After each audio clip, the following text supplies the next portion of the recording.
როცა ადამიანებს დახმარებას თხოვთ, თუ გინდათ რომ დაგეხმარონ, მიმართეთ მათი ინტერესი თუ რა სარგებელს ნახავენ, როდესაც დაგეხმარებიან. გამარჯობა, მე ვარ ელენე, ეს არის ჩემი არხი Reverse Monday და დღეს განვაგრძობთ რობერტ გრინის ძალაუფლების 58 კანონის განხილვას. თუმცა აქვე განმარტავ რა არის უანგარო დახმარება. უანგარო დახმარება არის, როცა ადამიანი არ მოელის შენგან არაფერს, ასევე არ მოელის არანაირ სარგებელს ამ დახმარებისგან, ასევე მისი სახელი დარჩება კონფიდენციალური და ვერავინ ვერ გაიგებს რომ დაგეხმარათ და არ მიიპყრობს ამ დახმარებით ყურადღებას. ყველა დანარჩენი დახმარების ტიპი არის ანგარებიანი. ანგარება არ ნიშნავს მაინც და მაინც სულს. მაგალითად ის რომ ადამიანმა რაღაც საქმე გაგიკეთოთ კანონის ფარგლებში დაშვებული რაღაცის სანაცვლოდ, ეს ჩემი აზრით არ არის პრობლემა, რადგან ორივემ მიიღო ის, რაც სურდა.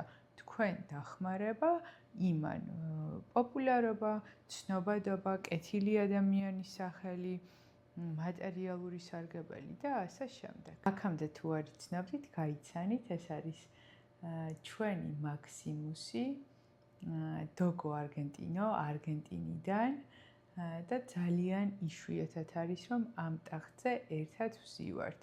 როგორც წესი, ან მარტო ზის, ან მარტო მივზივარ. არ უყვარს, როცა გვერდზე ვინმე უზის და თან ხმაურობს. ვცდილობ, რომ ხმადებლო ვილაპარაკო, ხელი რომ არ შეუშალო ძილში. კანონის ფორმულირება, პრინციპი. თუ დახმარებას მოკავშირისგან ითხოვთ, არ არის საჭირო შეახსენოთ ადრე გაწეული თქვენი დახმარება და კეთილი საქმეები. ის თქვენი იგნორირების გზას მოძებნის. ამის ნაცვლად დაანახვეთ თქვენი თხოვნის განხორციელება ან თქვენთან შეკავშირება მისთვის რამდენად სასარგებლო აღმოჩნდება. ეს ბევრჯერ გაიმეორეთ და გადაჭარბებითაც კი აღუწერეთ მოსალოდნელი სიკეთე. ის ენთუზიაზმით გადაეშვება ახალი ამოცანის შესასრულებლად, თუ კი თავისთვის სასარგებლოდ ჩათვლის. რა თქმა უნდა, რობერტ გრინი ამ კანონს მხოლოდ სამსახურეობრივ და საქმიანობის ჭრილში არ განიხილავს ხოლმე, განიხილავს ყველა ურთიერთობაში, ცხოვრების ნებისმიერ ასპექტში. მე უბრალოდ შემიძლია თქვა, რომ დავხმარები ვარ ადამიანებს უანგაროდ, ისე რომ ჩემი სახელი მარტო იმან იცოდა, ძირითად შემთხვევაში ესენი იყვნენ ჩემი ოჯახის წევრები და მეგობრები. რატომ დავეხმარე უანგაროდ? იმიტომ რომ მინდოდა, აი ესეთი რაღაც შემიძლია ვთქვა, მაგრამ სამსახურეობრივ და საქმიანობის ჭრილში ჩემ მიმართაც მიგრძვნია ყოველთვის ანგარება და კიდევ ვიტყვი, რომ ეს არ არის ცუდი, ეს არის პრაგმატიზმი ადამიანის და მეც დავხმარები ვარ ძირითად შემთხვევაში ანგარებით, რომ მიმეღო სარგებელი, მაგალითად იმასაც შეეწია ჩემზე სიტყვა, ან უბრალოდ არ ვიცი, კარგი შთაბეჭდილება ქონოდა ჩემზე და ასე შემდეგ. მაგრამ ავტორისგან განსხვავებით, მე მინდა რომ ეს კანონი განვიხილო უფრო სამსახურეობრივ და საქმიანობის ჭრილში. იმიტომ რომ როდესაც მეგობრებზე და ოჯახის წევრებზე ვსაუბრობ, მაინც და მაინც მომხრე არ ვარ, რომ ყველა შემთხვევაში ანგარებით იყოს ნაკარნახევი, ესე ვთქვათ, ჩვენი დახმარების გადაწყვეტილება. გირჩევთ, რომ ძალიან კარგად დაიმახსოვროთ ერთი რაღაც, რაც ეხება სამსახურს და საქმიანობასთან დაკავშირებულ ურთიერთობებს. როდესაც თქვენ აღარ იქნებით იმ სფეროში, ან წამოხვალთ იმ კომპანიიდან, ისე რომ არ გადახვედით უკეთეს კომპანიაში, ან კარიერა არ გააგრძელეთ, ან პროფესია შეიცვალეთ, ადამიანებს ეკარგება თქვენ მიმართ ინტერესი, იმიტომ რომ ვეღარ ხედავენ შესაძლებლობას რაში დაეხმარებით და როგორც წესი, ეს ურთიერთობები უფრო ნეიტრალური ხდება, ნელ-ნელა დისტანცირდებით და მე საერთოდ არ გაქვთ ურთიერთობა. და ძალიან ხშირად უმეორებ ჩემ თავს და სხვებსაც ვეუბნები, რომ სამსახური არ არის მაინც და მაინც ის ადგილი, სადაც უნდა ვეძებოთ მეგობრები, იმიტომ რომ სამსახურში სხვა მოტივები გვამოძრავებს. ძირითადად ეს არის საკუთარი თავის გადარჩენა, მსგავსი ინსტინქტები, დაწინაურების სურვილი, პირობების გაუმჯობესების სურვილი, რომ არ დავიჩაგროთ, ანგარება და ასე შემდეგ. ამიტომ ძალიან ბევრი შემთხვევა მახსენდება, 10 თითი არ მეყოფა ნამდვილად, რომ ჩამოვთვალო, რამდენ ადამიანს დავხმარები ვარ სამსახურში. იმაში, რომ ხელფასი მომეტებოდათ, დაწინაურებული იყვნენ სხვა დეპარტამენტში გადასული იყვნენ, თუნდაც სამსახურში ამიყვანია, მაგრამ როგორც კი მე იმ სივრცეს მოვშორდი, სადაც შემეძლო მე მათი დაწინაურება და პირობების გაუმჯობესება, ეს ყველაფერი ჩემი ქმედებები ჩაბარდა წარსულს. სავარაუდოდ კი არა, მეც ნამდვილად მამოძრავებდა ანგარება, როგორიც იყო მაგალითად საკუთარი თავისთვის, არ ვიცი, დამტკიცება, რომ მე ეს შემილია, მაქვს ამის ძალაუფლება, უფლებამოსილება, ეს ანგარების ერთ-ერთი ტიპია, არ არის აუცილებელი, რომ მატერიალურ სარგებელს იღებდე, ანუ მე რაღაც ესე ვთქვათ, ჩემი ეგოს გამოკვება მინდოდა ამ ქმედებებით, იმ ადამიანებმა მიიღეს სარგებელი, თუმცა როგორც კი დავტოვე ის სივრცე, ანუ კორპორატიული სამყარო, სადაც ეს ჩემი მოქმედებები ხდებოდა, მივხვდი, რომ ჩემი ქმედებებიც ჩემ კარიერასთან ერთად რაღაცნაირად წარსულს ჩაბარდა და მე არასდროს და ვერასდროს ვერ შევძლებდი, რომ რომელიმე ადამიანისთვის, ვინც იქ მუშაობდა, მეთქვა, რომ იცი რა არის, აი მე შენ ადრე დაგეხმარე და ეხლა მე მჭირდება მაგალითად რომ დამეხმარო და მოდი შენ გააზიარე ჩემი ვიდეო. ნუ ეს მარტივ რაღაცას ვიძახი. იმიტომ რომ როცა შენ ადამიანს უკვე დაეხმარე და რეალურად მომავალში მას არ აქვს იმის შეგრძნება, რომ კიდევ რაღაცაში გამოადგები, სურვილი რომ თვითონ დაგეხმაროს და ესე ვთქვათ, შენი ამაგი დაგიბრუნოს, ნოლია ან ნოლს ქვემოთ არის. მართლა, აი რა დავფიქრდე, არ ვიცი, ორი ადამიანი მახსენდება, ვინც აი ეს ჩემი დახმარება თუ ამაგი რაღაცნაირად დაიმახსოვრეს და დღემდე ვგრძნობ სითბოს, დაფასებას და პატივისცემას და ზუსტად ვიცი, რომ დამჭირდეს დამეხმარებიან. ერთი ადამიანი კი დამეხმარა პრინციპში უკვე და ძალიან ვაფასებ, მაგრამ არ ვიცი, რამდენ ადამიანთან ერთად მიმუშავია ეს, არ ვიცი, 10,000 შეიძლება მეტი არ დამითვლია, ამიტომ სტატისტიკა ძალიან, ესე ვთქვათ, რობერტ გრინის მხარეს არის, რომ თუ აღარ ხარ საჭირო, თუ ვერაფერში ვეღარ დაეხმარები, შენი წარსული ქმედებების გამო, როგორც წესი, უკან არავინ არ დაგიბრუნებს სიგეთეს. ნუ, ვფიქრობ, რომ ძალიან ხშირად ეს შეიძლება პირად ცხოვრებაშიც გადმოვიდეს, მაგრამ რაღაცნაირად მე დღევანდელ დღეს ისეთი გარემო მაქვს ჩემ გარშემო, ჩემი ოჯახის წევრების და მეგობრების სახით, რომ ნამდვილად შემიძლია შვიდად ვიყო ამ მიმართულებით და სამსახურეობრივად კი თვითდასაქმებული ვარ და აქედან გამომდინარე შეხება კორპორატიული სამყაროს ამ გამომყენებლურ, ესე ვთქვათ, სტანდარტებთან აღარ მაქვს და სიმართლე რომ გითხრათ, ძალიან მიხარია. შოპენჰაუერის ჩანაწერი აქვს წიგნში რობერტ გრინის მოყვანილი და წაგიკითხავთ, ძალიან ახლოს მოვიდა საკუთარ თავთანაც. ადამიანების უმრავლესობა იმდენად სუბიექტურია, რომ სინამდვილეში მათ არაფერი ადარდებთ საკუთარი თავის გარდა. ვინმეს ნებისმიერი შენიშვნა მაშინვე თავიანთ საქმეებზე ფიქრს დაუდებს დასაბამს. მთელი მათი ყურადღება მოცულია და მიმართულია უმცირესი შანსისკენ საუბარი გადაიყვანონ საკუთარ პერსონაზე, განურჩევლად იმისა, თუ როგორი შორეულია სასაუბრო თემა. არ მოვიყვან სხვის მაგალითებს, არც ავტორის მაგალითებს და მე შემიძლია თავისუფლად ვთქვა, რომ შოპენჰაუერის ეს ადამიანის უმრავლესობა იმდენად სუბიექტურია, ძალიან მეხმიანება, იმიტომ რომ ხვდები, რამდენად სუბიექტური ვარ მე.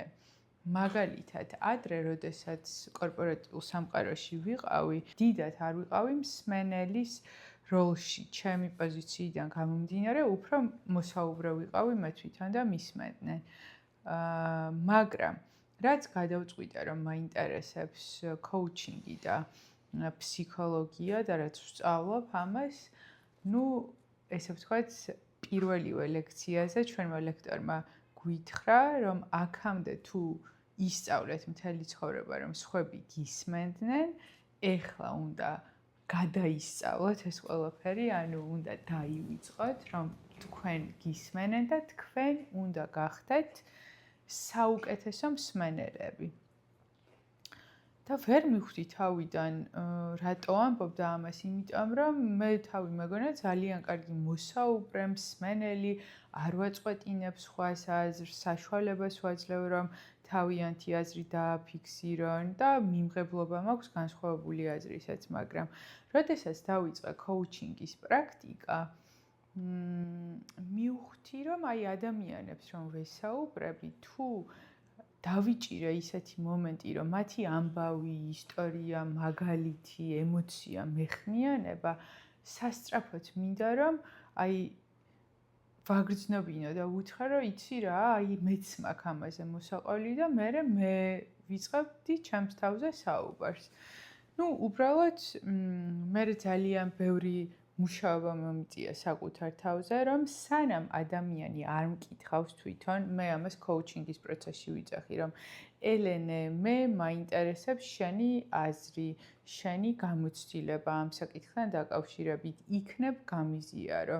ანუ ბევრი მუშაობა დამჭირდა, რომ სანამ ამას არ მეტყვიან, მე თვითონ არ ჩავერთო საუბარში და ჩემი ინიციატივით არ დავიწყო საკუთარ თავზე და საკუთარი თავის მაგალითებზე ლაპარაკი და ეს შოპენჰაუერის ესე ვთქვათ ამ ჩანაწერს რო ვკითხულობდი, ზუსტად ეგ გამახსენდა, რომ თითქოს კოუჩინგის სესიებზე თავიდან ველოდებოდი, რომ ოღონდ საშუალება მომეცეს თვით გამოხატვის და საკუთარი ამბის მოყოლის და ეხლაც მაქვს მომენტები, სადაც გამირბის, მაგრამ ძირითადად მართლა უკვე ვცდილობ, რომ შევამცირო მოსაუბრის როლი და გადავიდე აბსოლუტურ ღრმა მსმენელის როლში. თუმცა ის, რომ მე ძალიან მინდოდა საკუთარი თავის გამოხატვა, ვფიქრობ, გამომდინარეობდა იქიდან, რომ მინდოდა აღიარება, მინდოდა რომ ჩემთვისაც მოესმინათ კარგად და რაღაცნაირად თავი მნიშვნელოვნად მეგრძნო. აქედან გამომდინარე, ეს რაღაცები დავაბალანსე, რა თქმა უნდა, ეს არ ხდება ერთ დღეში და მუდმივად არის ამაზე სამუშაო და ვმუშაობ, მაგრამ დღეს ვხვდები, რასაც გულისხმობდა ჩემი ლექტორის სწავლის დასაწყისში, რომ უნდა გადავისწავლოთ, ანუ unlearn. არ ვიცი ზუსტად ქართულად რა იქნება შესატყვისი, ის რაც აქამდე გვეგონა რომ არის კარგი. იმიტომ რომ რეალურად თუ შენ ხარ კარგი მოსაუბრე და ამას არ აქვს მნიშვნელობა შენ თერაპევტი ხარ, ფსიქოლოგი ხარ თუ კონსულტანტი თუ კოუჩი, არ აქვს მნიშვნელობა, შენ უნდა შექმნა ისეთი გარემო, სადაც ადამიანი იგრძნობს თავს უსაფრთხოდ იმისთვის, რომ გაიხსნას და თავისი ამბავი მოგიყვეს და მოკლედ ეხლა რაღაცნაირად ამ ნაწილშიც მაქვს ტრანსფორმაცია და ძალიან საინტერესო პროცესია. ავტორი გვეუბნება, რომ ძალით ვერავის აიძულებ კეთილშობილი იყოს, ძალიან ხშირად მადლიერება მძიმე ტვირთი ხდება, რომლის მოშორებაც ადამიანს აბედნიერებს. სხვათა შორის, ბევრი ისტორია მსმენია და ბუნდოვნად ჩემი ცხოვრებიდანაც მახსოვს ესეთი ფაქტები, თუმცა არ მინდა რომ ეხლა რაღაც ქექო, რომ ადამიანს დაეხმარე და მე არ მომხდარა თქვენ შორის არაფერი ისეთი კონფლიქტი ან წესით არ უნდა ყოფილიყო ნაწყენი, მაგრამ აი გაურბის შენთან ურთიერთობას, აღარ უნდა შენთან ურთიერთობა, იმიტომ რომ რაღაცნაირად ეს მადლიერების და თითქოს რომ შენთან ვალში აგრძნობა, აი რაღაცნაირად თრგუნავს და აღარ უნდა რა რომ მის ხოვრებაში იყო. ან მეორე მომენტია რომ რაღაციდან ამოიყვანე და დაეხმარე და შენთან ურთიერთობა ახსენებს იმ ძველ ცხოვრებას, საიდანაც ამოვიდა და შენ შეიძლება რეალურად მაინც მის მიმართ არ ქონდეს არაფერი შეცვლილი და კიდე გინდოდეს დახმარება, მაგრამ რაღაცნაირად მიუღებლობა ქონდეს და რეალურად ასეთ ადამიანებს და ასეთ სიტუაციებში ამ ადამიანებს ვფიქრობ, რომ საკუთარი თავის მიღება უჭირთ იმ დროის მონაკვეთში, როცა თქვენ დაეხმარეთ და რაღაცნაირად გაურბიან მაგ მონაკვეთს თავის ცხოვრებიდან თითქოს არ არსებობდა და თქვენ მუდმივად ამაზე მიანიშნებთ და ამიტომ შეიძლება რომ ეს ურთიერთობა ვეღარ გაგრძელდეს. ძალიან არ დაგწყდეთ გული, ყველას თავისი ცხოვრება აქვს, ყველა მიხედავს თავის თავს.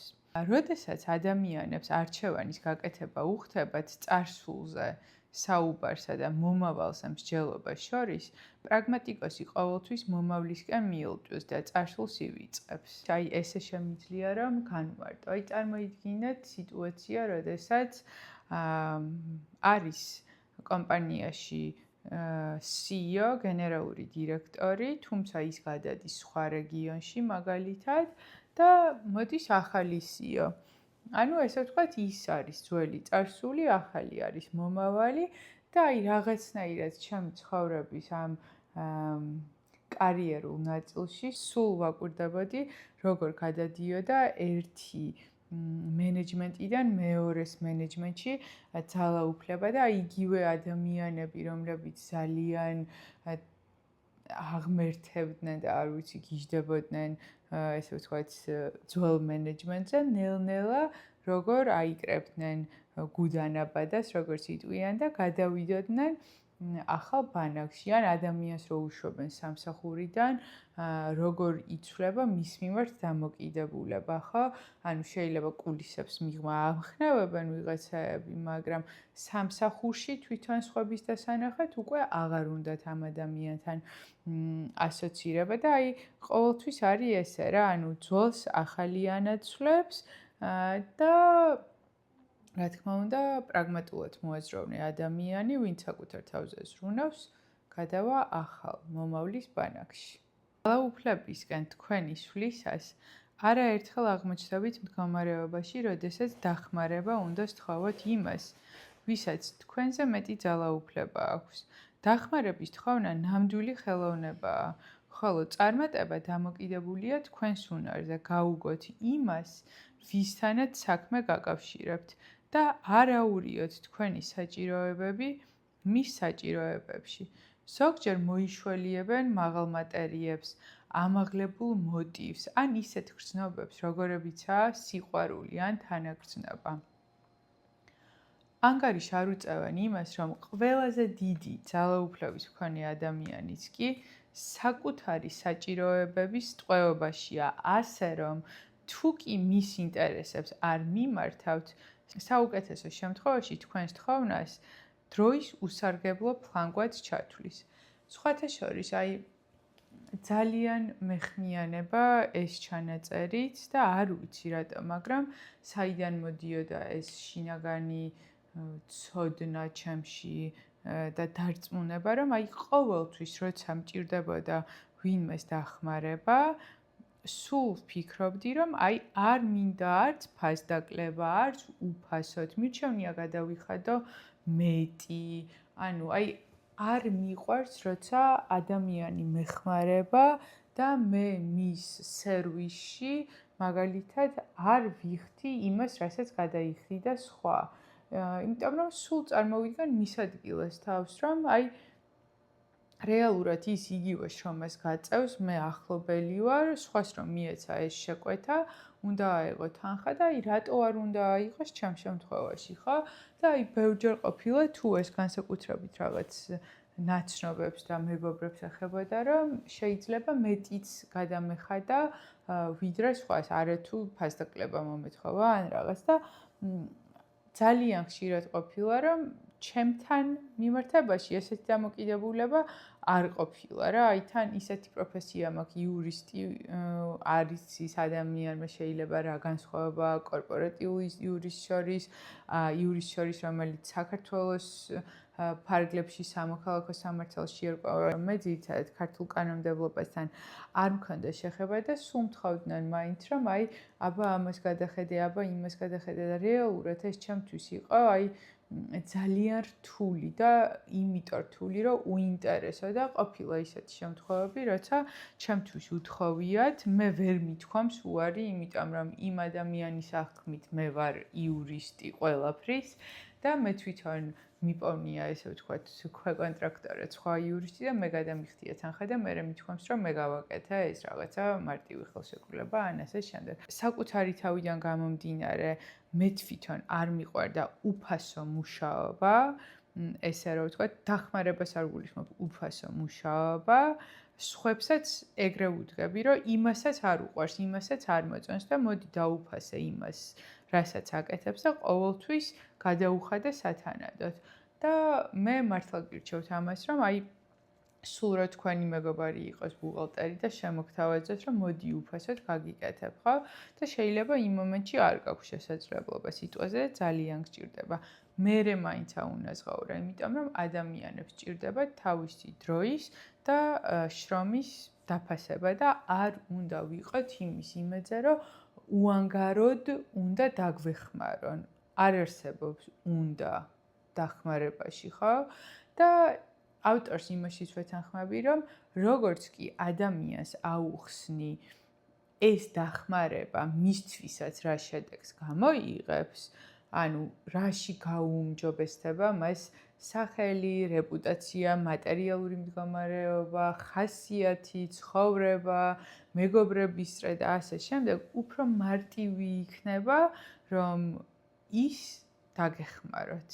იმიტომ რომ დაგეხმარებათ თავისი პირადი ინტერესის გამო და როგორც ავტორი ამბობს, კიდევ ერთხელ გავიმეორებ, ყველაზე დიდი ძალაუფლების მქონე ადამიანიც კი საკუთარი საჭიროებების ტყვეობაში. ანუ არ არსებობს ადამიანი, ვისაც არ აქვს საჭიროება და ეს აუცილებლად გაითვალისწინეთ. საპირისპირო მოსაზრება. თუმცა არც ისე საპირისპიროა, უფრო განმარტება არის დამატებითი. ზოგი ადამიანი ჩათვლის, რომ მათი ანგარებიანი ინტერესების მოხმობა ულამაზო და არაკეთილშობილური საქციელია. მათ ურჩევნიათ იყვნენ გულმოწყალენი, კეთილები, სამართლიანები. ამ გზით თავი თქვენზე აღმატებულად იქცნენ. როდესაც მათ დახმარებისთვის მიმართავთ, გრძნობინეთ მათ მათი ძალაუფლება და მდგომარეობა. ისინი საკმარისად ძლიერები არიან იმისთვის, რომ თქვენგან არაფერი უნდოდეთ, საკუთარი უპირატესობის შეგრძნების გარდა. ეს მათ ათრობთ. არაფერს დაიშურებენ თქვენი პროექტის წინსვლისთვის, წარგადგენენ გავლენიან ადამიანებთან, თუმცა ეს ყველაფერი მოხდება საჯაროდ და რასაკვირველია, უანგაროდ ბჭყალებში, როგორც წესი, რაც მეტია მაყურებელი, მით უკეთესი. ანუ არის ადამიანთა კატეგორია, რომელიც არის ძალიან დიდი ძალაუფლების მქონე, წარმატებული, აქვს ძალიან ბევრი ფული, მატერიალური შესაძლებლობები, კონტაქტები, მათ ესე ვერაფრით ვერ დააინტერესებ, გარდა იმისა, რომ აღიარებას მოუტან, როგორც ყველაზე კეთილი, ყველაზე ხელგაშლილი, ყველაზე სანდომიანი, გულმოწყალე ადამიანი. ამიტომ რეალურად ავტორი გვეუბნება, რომ სხვადასხვა სიტუაციაში და ასევე სხვადასხვა კატეგორიის ადამიანთან უნდა მოვიქცეთ განსხვავებულად, ანუ უნდა შევისწავლოთ ადამიანის ფსიქოლოგია და დავადგინოთ, რა საჭიროებები აქვს ამა თუ იმ ადამიანს. როდესაც დაველაპარაკებით, რომ ჩვენ გვინდა დახმარება კონკრეტულ საკითხში, უნდა მივუთითოთ, რომელ მის საჭიროებას შევავსებთ და გამოვკვებავთ. ბევრი ვიფიქრეთ, ცოტა ვიფიქრე. წიგნის კლუბი აუცილებლად დაიწყება ნოემბრის მეორე კვირის ბოლოს. რიცხვს გამოვაცხადებ ინსტაგრამზე. როგორც ადრე ვთქვი, მოგზაურობას ვაპირებდით და მაქედან გამომდინარე არ ვიცოდი ზუსტი რიცხვი და პირველი წიგნი, რომელსაც განვიხილავთ, არის აწმყოს ძალა, ეკჰარტ ტოლეს აწმყოს ძალა. ეგ წიგნი არის ნათარგმნი ქართულად, იყიდება საქართველოში მაღაზიებში და თან რომ დაგვეწყო ეს წიგნი ვერ მოვასწრებდით წელს და მინდა რომ მოვასწროთ აწმყოს ძალის წაკითხვა ნოემბერი, დეკემბერში და უკვე იანვრიდან დავიწყებთ ამ წიგნის განხილვას. წიგნის კლუბი იქნება ყველასთვის უფასო, ანუ ყველასთვის ხელმისაწვდომი, უბრალოდ იქნება შესაძლებელი დონაცია იმ ადამიანებისთვის, ვისაც სურვილი ექნება, რომ დაუჭიროს 22 წიგნის წრეს მხარი. და რა თქმა უნდა, თუ ეს არის მათ შესაძლებლობებში, თორემ ის ფაქტი, რომ თქვენ გაწევრიანდებით ამ წიგნის წრეში, უკვე არის მხარდაჭერა, პოპულარიზაცია ამ პროექტის და ჩემთვის ნიშანი, რომ სწორ საქმეს ვაკეთებ ჩემი თანამოაზრეებისთვის. დღეს სულ ეს იყო. გემშვიდობებით მე და მაქსიმუსი, მე მგონი მოწონს წიგნების განხილვა. ხა ნახეთ გაბრაზდება. კაი, დამშვიდი, ხო, აღარ მოგეფერები, არ უყვართ ძილში რომ ვფერები და კიდევ დავამატებ, რომ არ მეყვა ოქტომბერში უფასო კოუჩინგის საათები. ნოემბერშიც გადავწყვიტე, რომ იყოს უფასო კოუჩინგი ჩემი გამომწერებისთვის. ოქტომბერი უკვე მთლიანად შევსებულია და ამისთვის დიდი მადლობა ყველას. არ მეგონა რომ ესეთი ინტერესი შეიძლება და მოყოლოდა ამ ჩემს ინიციატივას და ინტერესს და გადავწყვიტე რომ ნოემბერშიც 1 საათი კვირაში თითო ადამიანისთვის იყოს ხელმისაწვდომი. მომწერეთ ინსტაგრამზე და გაგიზიარებთ ინფორმაციას, როგორ შეგიძლიათ ჩანიშნოთ დროებით.